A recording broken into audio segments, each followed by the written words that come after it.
All right. Pleasure to introduce Team Rohrbaugh, who's Chief Security Officer for JetBlue. Thank you very much for joining me. Much appreciated. Oh, thank you, Dave. So I think I've been working on getting you onto this podcast for at least, I would say, a better part of the year, maybe more.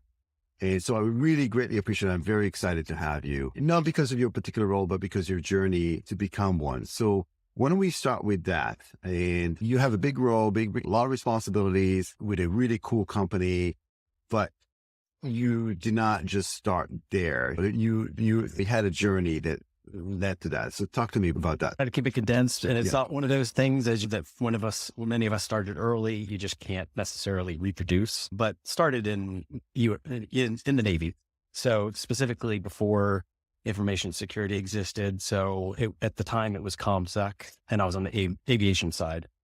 And then went from there to a computer science corporation, and which was fascinating. And I originally started out along the same lines with respect to the Department of Defense aviation side, let's just say, but then fell into a project that had to do more with where we were going from the standpoint of information assurance.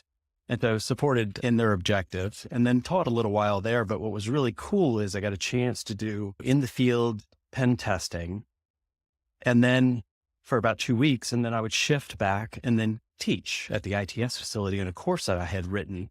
And this was in the middle 90s. And so that gave me a chance to actually apply some of the practices and the things that we were doing in the scope of what was happening with respect to like nation state attacks very early on. And then take that back in and then try to get system administrators and all of those to really be aware of how their actions and their behaviors contribute. And also talk with the architecture folks. And then left probably 98 or so and jumped to the commercial world. Really never looked back after that for the most part. And then really the only place that there was cybersecurity investment at the time was on financial services. And so found my way there and this is my 15th year as a public company CISO. And I started, I guess in 2004 would be the first time that I had this role, but never really left IT that far behind. So many of us reported in or were part of IT. Through my career after that, I found myself, like many CISOs, reporting in different reporting structures. And so for probably 7 of those years, including these last 3 years, reporting up through the general counsel, and found a very nice arrangement there where we're both actually trying to mitigate a form of risk. We just speak different terms. We have different vernaculars. And so really finding how we communicate was part of the goal, and then how we express our activity to the rest of the organization and benefit them. You managed to condense journey into several paragraphs, which is amazing. Do you find there's any particular pivotal moments for you in terms of, I always ask people when I interview, and none of them tell me that it was all planned. People just tell me, as you mentioned, you find yourself teaching, and I'm assuming that you did not necessarily plan it. And then you end up working for a public company, and one thing led to another. Any pivotal moment, like in terms of picking up the right role and at a time not knowing it's the right role? And the whole thing progressed. You went through the evolution of a CISO, because even back then it wasn't a thing. Yeah. It's funny. I mean, I have so many, but if you were to pin me down, probably the earliest one was playing golf with a bunch of retirees in the Navy. And one retired admiral told me, after getting to know me on the golf course, besides saying that you'll know more about somebody in one round of golf than you will 20 years of friendship. No, he said to go where the problems are. And I've used that so many times. So no one wanted to be on a project even while I was in the military, which was a transition from paper-based mass into paper-based maintenance forms into digitized. And so I just volunteered on the side to do that. That kind of started a little bit of it. And then when I got into CSC, I was originally working on agency type solution project, intelligence side. And then what happened was there was a project that everybody was running from. It was absolutely just, no one wanted to work there. And so it just stuck in the back of my mind. I just raised my hand and said, yeah, absolutely, I'll do it. And that altered my career and path. So Tim, were you a sucker for punishment? Or because a lot of people shy away from this, a lot of Yeah. people. And that's what you just described has, I think the higher level is just saying, hey, like I always went out of my comfort zone. Like I asked for roles that I knew are going to be challenging because nobody else wanted to do. I think what was identified in me, which I didn't realize, is that I am a problem solver and I thrive in the chaos. And I'll give that admiral 100% credit because at the time I had very little self-confidence in that area. But How old were you, by the way, when I you had that encounter? I was 22. Wow, that's young. To be Yeah. able to, so you were you were so lucky to have, and it's funny, how long did it take you to know that was because at a time where I'm sure things that did not sink in, what he mentioned to you did not sink in until after the fact. So that's interesting you say that. It took quite a while. Came up through the enlisted ranks. And to have, first off, I played with retirees and a lot of them ended up putting their arm around me. They were ex-career officers. And so that was like something I didn't connect the dots. Like, why did they do that? Besides knowing that I was still going to beat them in golf and help them out along the way. But no, I think it was on a project that I was working at CSC and we had 30 PhDs. And I remember in the meeting, there was a problem that originally came up. And so I stopped one of them because I didn't think what they were saying was logical. And so I basically put out my argument. And instead of them just shutting me down as being a young staff member, they acknowledged what I said in that meeting and were surprised at it. And a lot of them took me under their wing at that point. And that takes a lot of courage as well, just because as somebody who has a PhD, has authority, and You just do that assume in what front- they're saying is 100% Sure, right. correct. Yeah. And Tim, do you find there's something in your upbringing that led you to be more of a problem solver? Because this is something I think that in our education system, and we go on a tangent here, but I'll love to do that because you brought something great that does not necessarily lend itself to do that. We're being taught at school to do things a certain way and maybe to solve a problem 10 different ways, but not to come up with our own solution for it. Yeah, you're onto something there. And I'll tell you, part of I've thought long and hard about it. Part of it's nurture versus nature, right? By nature, I actually probably lean towards the side of being a little bit anti-authoritarian or not necessarily believing what I'm told. And so I found out that I learned through Socratic method. I just did naturally. And I think some things that happened to me in life make me more critical of like authority figures with respect to speaking absolute truth. And so I've always found myself in a position where it's in a way of challenging authority to learn. It's just my nature. But I do think you're onto something with respect to where academia maybe gets it a little wrong. And we need to have that freedom to play and learn, or that freedom to challenge and learn. Yeah, and make mistakes as well. We learned by doing a lot Try of to it. make a mistake.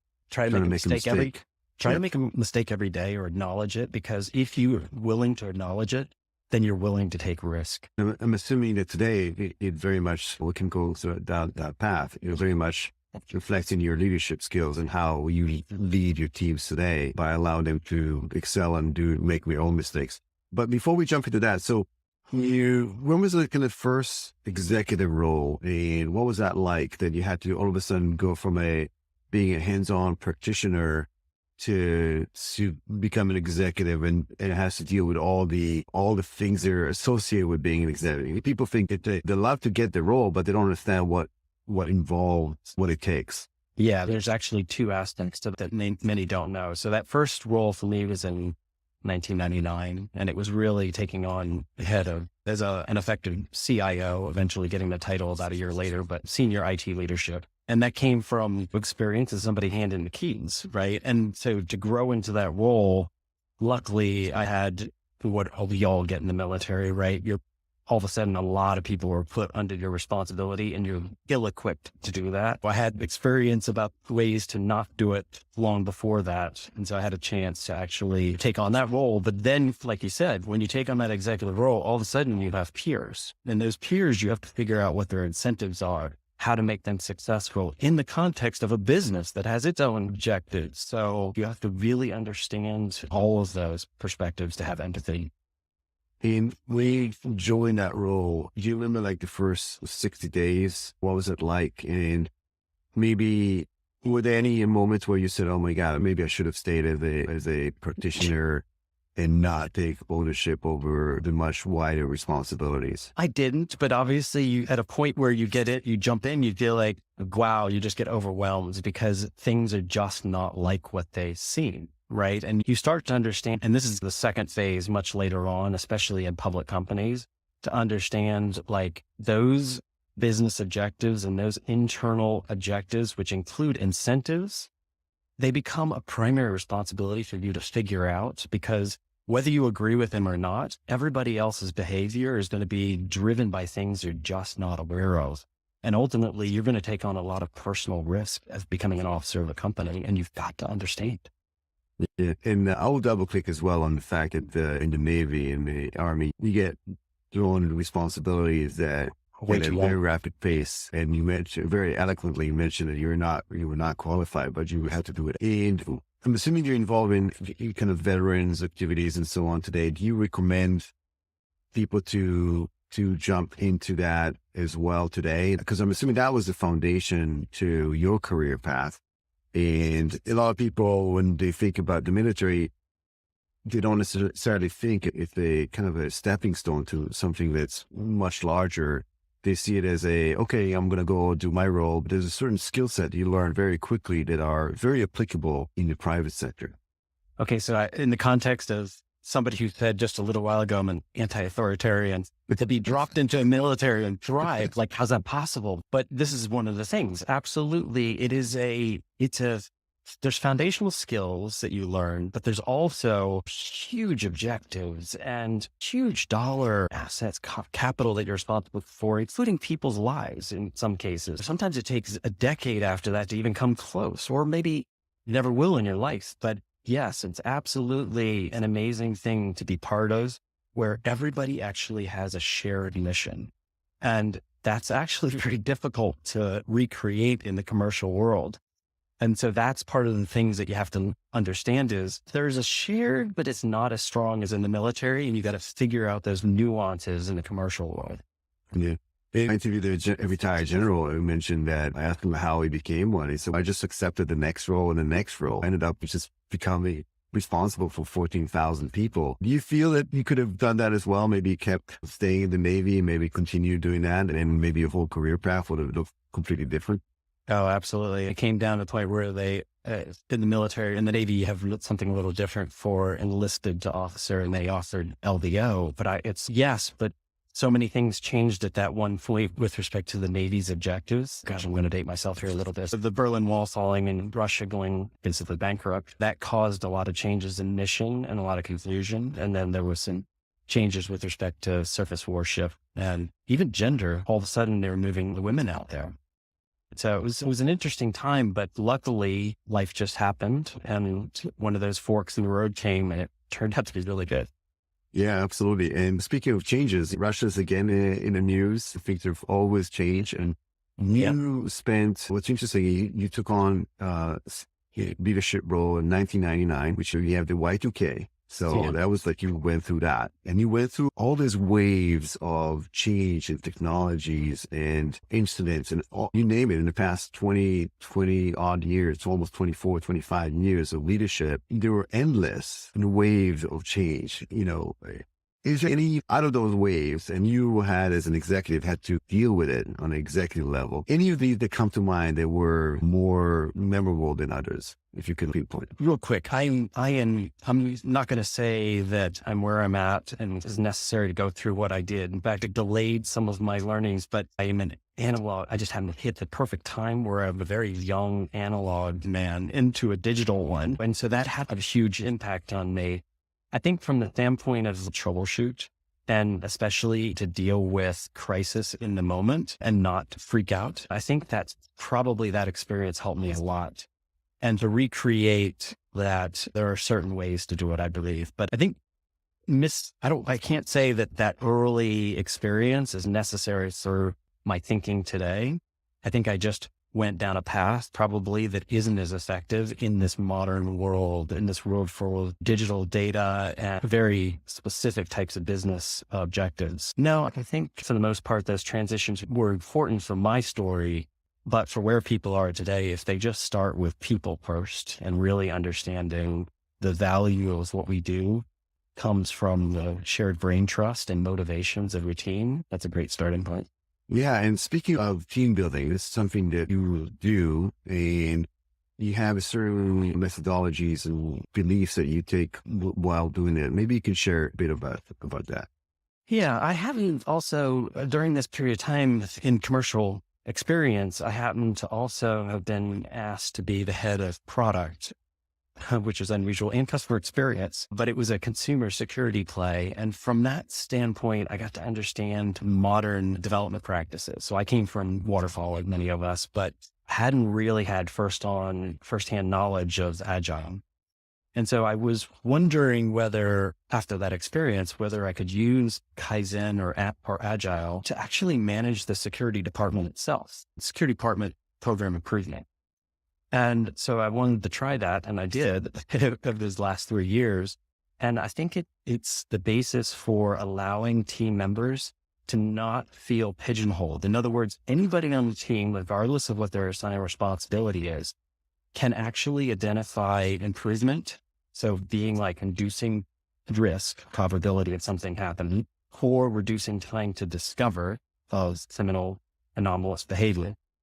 They can put that story in, and then they can work on it. The other team, even if they take longer to do, the other team members will allow them to select it. And what that gives people a chance to do is find out in this broad world of information security, multiple domains, where their passion is. And if you can identify that, then you never have to talk to anybody about effort or initiative, because people will just gravitate to the things that they really want to do. Now, obviously, they're still got to keep the lights on, maintain activity, all of that. But I think that there's at least the genesis of a different approach to managing security program improvement. For the people who are not familiar with Agile methodologies, in a nutshell, like, what is it? And you mentioned specifically that people have the freedom of choice. Maybe that lies back into what you mentioned. You don't like authority so much. You try to allow people to play with that. Yeah, Talk to me about that. Maybe. No, I think from the standpoint of Agile, or maybe the best way to say it, instead of it's a formal approach to this, it started out as Kaizen, right? And so it was actually an American principle during World War II that the Japanese refined. And so it's really about that from the standpoint of change, right? We could create a project to do something that takes a year, and you're making a long-term bet, right? In cybersecurity, which goes exactly against what's happening. So criminality is constantly changing. Criminality is the reason that we exist, right? And these humans are immensely creative, right? And the businesses are changing, their objectives are changing. And so if this stuff is changing all the time, then that means that our long-term bets for security program improvement could be wrong. And it takes you a long time to figure it out. Yeah, it's almost an oxymoron, right? You're trying to solve something that's constantly in motion and changes with a fixed project-like methodologies. Yes, exactly. Right. So I thought, why make these long-term bets, especially when the likelihood of it not aligning is pretty high? And so create this Kaizen approach, which is basically that small incremental change. And we're talking like 4 to 8 hours effort per story. Think of it as a defined requirement. Could be done, and you have incremental improvement when you look at the aggregate, ends up getting you exactly where you want to go. But those small changes, you can actually make a bet, and then you can measure improvement, or you can decide that something else comes from that. And so the Kaizen approach is really just about small incremental changes leads to large change. So break them up. And so using a little bit of Agile, think of it like using their terms like epics. Okay. So you might have an epic around point detection or endpoint malware prevention, but you have stories, like little things that you can do that improve visibility or improve assurance. And so you can add those stories in and then let anybody, even if they're not assigned to endpoint security, to add those. In your part of the team development, you mentioned that people can follow what they want to do, like what their passion is. So first of all, that I think that a lot of people don't know what their passion is because they're not exposed to when you're, let's say you mentioned like endpoint, well, or if you're a security administrator and all you know is that you're responsible for endpoint security, you may not know that you like malware analysis because you're not supposed to do that. So how do you get that exposure for your team members? I'm borrowing a little bit of this from Google and others, right? And that is that we all have a pie of time, right? And our pie of time is what the company is investing in us. And so you can split that up. And so let's just say 25% of your time, of a staff member's time, can be applied to the things that they're passionate about or to explore. The rest of it can be keep the lights on. So one tactic that was used was that we created a threat hunting time every day. Everybody on the team can jump in and see how their tools are being used. They can actually lead threat hunts, even though they're not part of that team. And so that gives them ideas about how it's all actually working to reduce time to discover or detect anomalies. And so that allows a brain trust, right, of the entire team to be potentially involved in improvement in multiple areas. And so you offer essentially almost like a job diversity where you are able to explore other areas within your domain that are not necessarily as part of your job description, and allows you to be exposed to enjoy, because I think repetitiveness is something that people really dislike in jobs. And also I'm assuming that you get those kind of fresh set of eyes and outside, almost like outside talent looking into new or old issues or issues that are, rising. And so you get as an organization, you get some of the benefits, but also I'm assuming there's an increase in job satisfaction and so on. So are these things you measure? Oh, absolutely. And I'll come back to the measure real quick, but from the standpoint of actually what you bring to the table, like I was an Oracle DBA. I was a MUX engineer. I was a checkpoint. So you bring all of this past experience in, no matter where they may be using it or where's what they may have, could be desktop support, right? They had experience there. And so they bring in that first set of eyes, ideas, and also an understanding of how the organization works. So I actually like bringing people in from, especially in complex organizations like an airline or whatever else, you bring people into security because they become passionate about it. They also bring in their base knowledge, that institutional knowledge, so you to use within the team. So I really like that. Now, how do you measure it?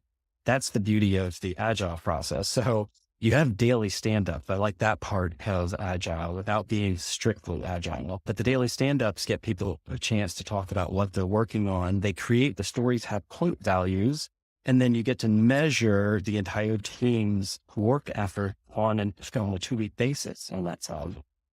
And did you have to get an approval, or since you're an executive responsible for all of security, cybersecurity, is this something that the entire organization embraces, or is it strictly something you decided to take on? And then would you take that, have you taken that to other areas of the business potentially? Yeah.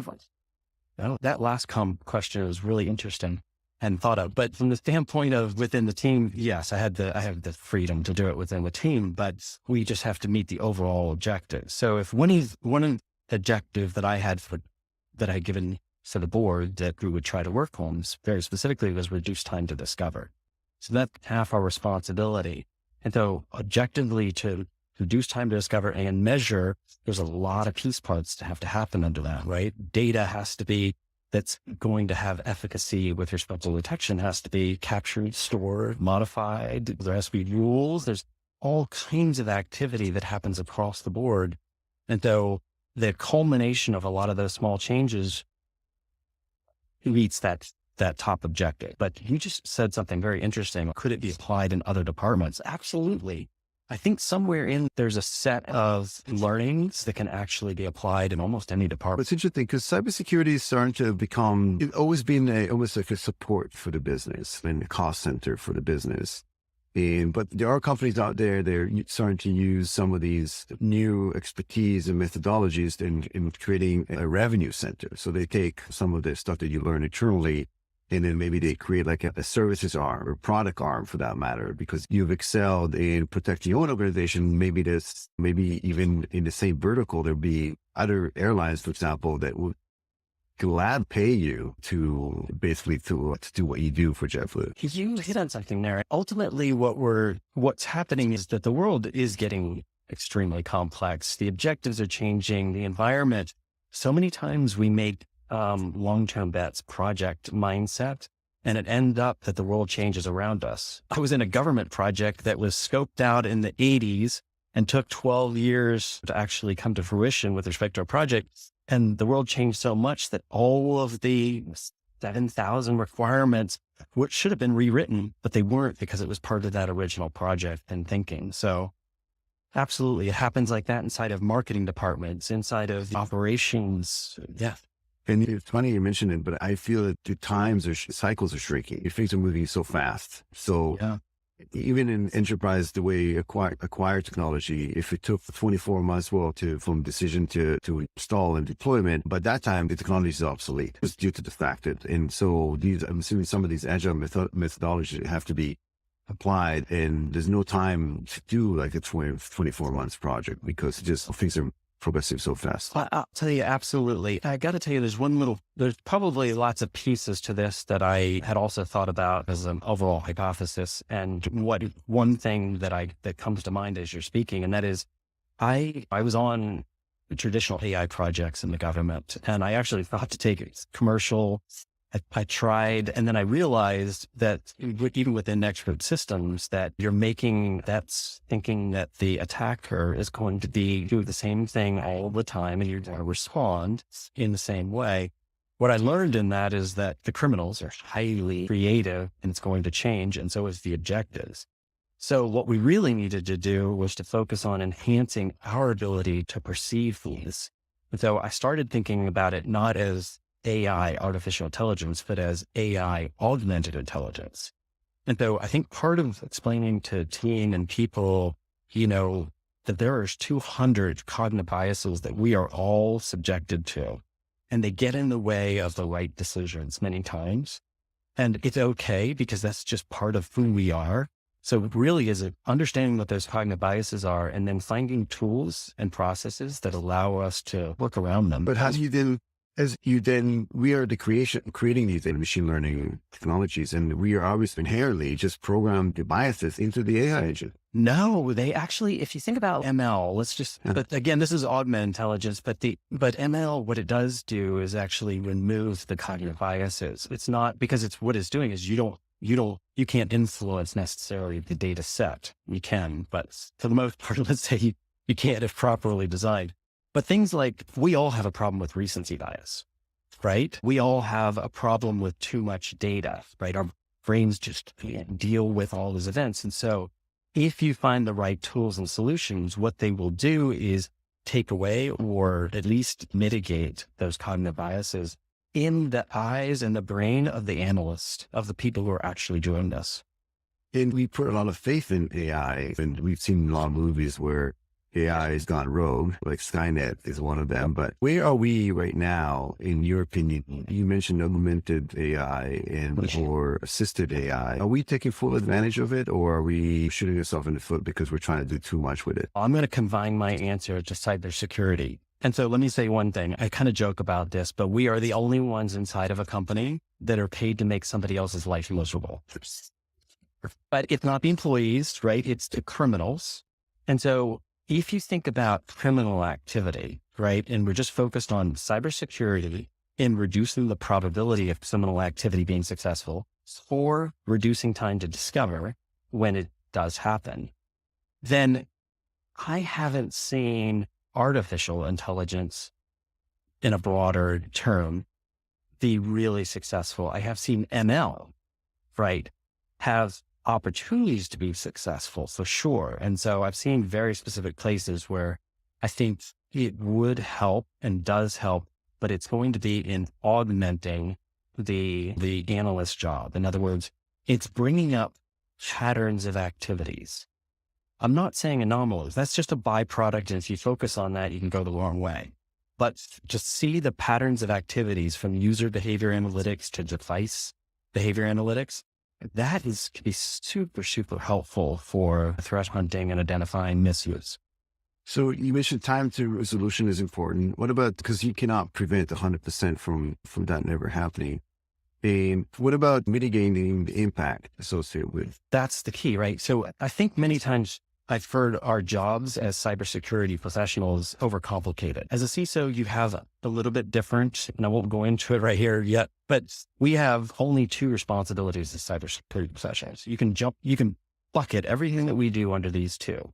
It's either reduce the probability of a security event. So think about controls, or reduce time to discover, which the sooner you discover, the lower the consequence. So that's in that realm of discover totally rather than later. And so you have to do a lot of things to do that. The thing sounds almost too so simple, right? I know. You just do these two things really well, and you're like, everybody can be one.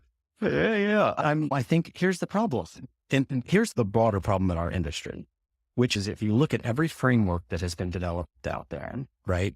It is focused on controls. It's focused on reducing the probability of an event, of a loss event, right? So how long did it take before the 2017 OWASP to have, 2017 A10 mention monitoring and alert detection? So if you look at the 53, if you look at PCI, if you look at all of these frameworks, they focus only on half of our responsibility. The other half is really time to discover. And so you've got to have threat hunting activity. You've got to have threat intelligence. So you have to identify who's coming after us, why are they coming after us, and how. That's the beauty of information sharing today. So there's TTPs. Right. And so it's really that other half. We really got to spend more time. Yeah, absolutely. And you mentioned it. So the other half is, how do you continuously monitor the fact that you're becoming more and more successful in that second part? That, I have to say, from actions of the team and putting a lot of thought to this, one of the things we want to do is be objective with respect to the measurements of the improvement. And I'm sure there's multiple ways. I'll tell you that we came up with one.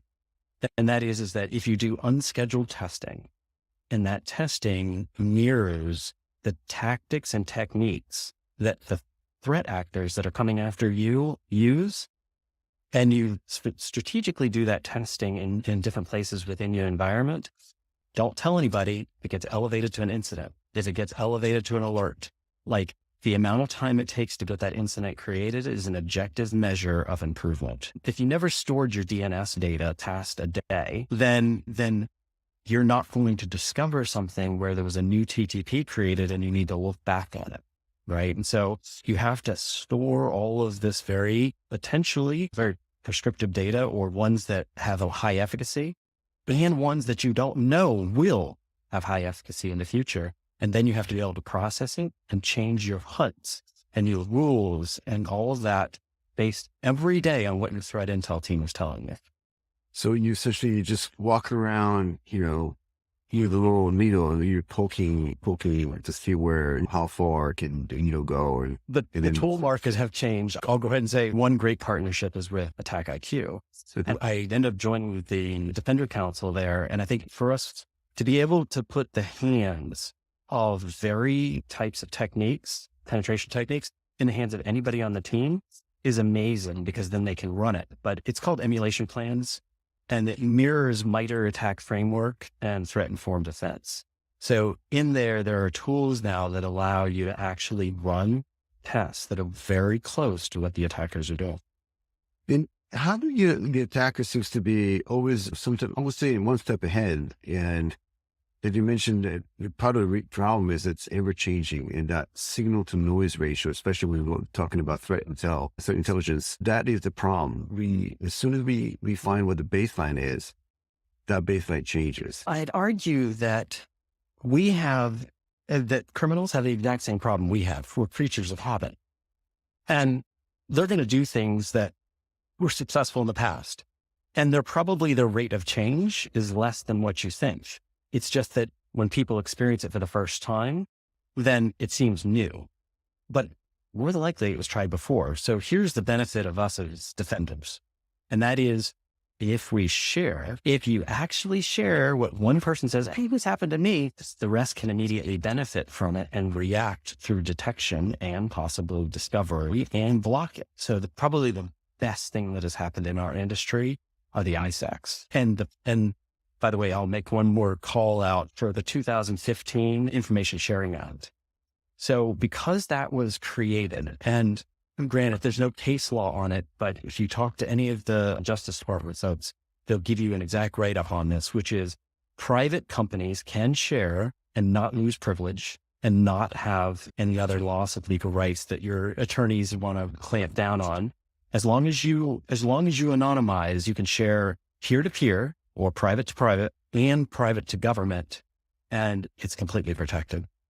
And how long before enterprise starting to adopt that? Because I'm assuming they're always a little suspicious in terms of, like, the FBI will tell you, oh, don't worry about it, just let us know, and then they come over and maybe potentially confiscate the hardware and walk out the door with it. They will do that. In fact, I got to tell you, I'm so impressed with the FBI. I recently went with some thanks for the shout out. I've had FBI people, and they've always struck me. They really want to help. It's not, they don't fake it. I got a chance to go to the CISO Academy at the FBI not that long ago, and so I met a lot of my peers, and we were actually surprised. And I love the message now.